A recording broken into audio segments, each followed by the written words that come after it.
Para sa mga may date, ngayong araw ng mga puso, bago maghanda, maiging alamin muna ang magiging lagay ng panahon lalo na at may tatlong weather systems pa rin po na nagpapaulan sa malaking bahagi ng bansa. Ihahatid sa atin yan ni Pag-asa Weather Specialist John Manalo. Magandang tanghali po, Ma'am Naomi. Para sa ating update, kasalukuyan po nakaka-apekto yung shear line sa extreme northern Luzon. At para ma-recap po tayo, yung shear line po, ito po yung lugar na kung saan nag-meet yung hangin na galing sa northeast monsoon o yung amihan at yung easterlies na galing sa dagat Pacific na mas mainit dahil yung easterlies po natin ay usually galing po yan nasa equatorial region siya at mas nasisikatan siya ng araw.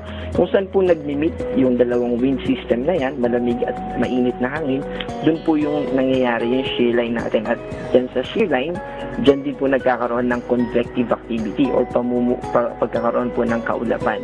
At ito pong shear line natin ay kasalukuyang nakaka-apekto mainly po sa Batanes at sa Babuyan Island, extreme northern Luzon po ito.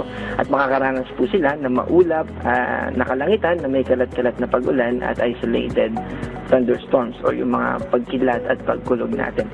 Easterlies naman po yung nakaka-apekto sa eastern section ng Luzon at Visayas.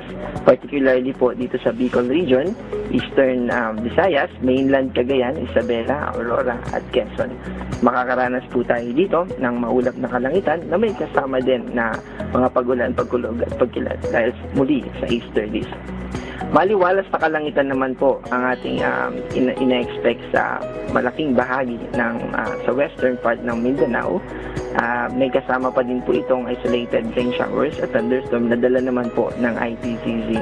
Sa Metro Manila po, ngayong Valentine's Day ay maliwalas na panahon po ang maaari nating maranasan, pero may chance pa rin po ng mga pag-ambon at isolated thunderstorm sa ilang lugar.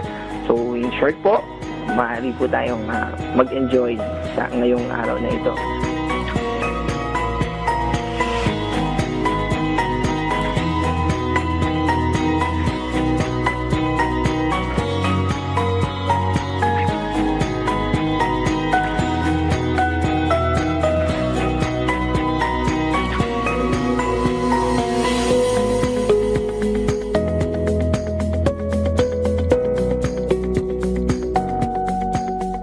Wala po tayong naka-raise ngayon na gale warning, pero pinapag-ingat pa rin po natin yung mga kababayan natin, lalo na po sa extreme northern Luzon dahil meron pa po tayong moderate to rough, o ibig sabihin may mga malalakas na pag-alon pa rin po tayo na maaaring ma-experience.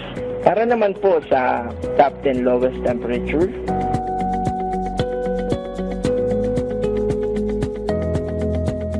at para naman po sa update natin sa mga dams,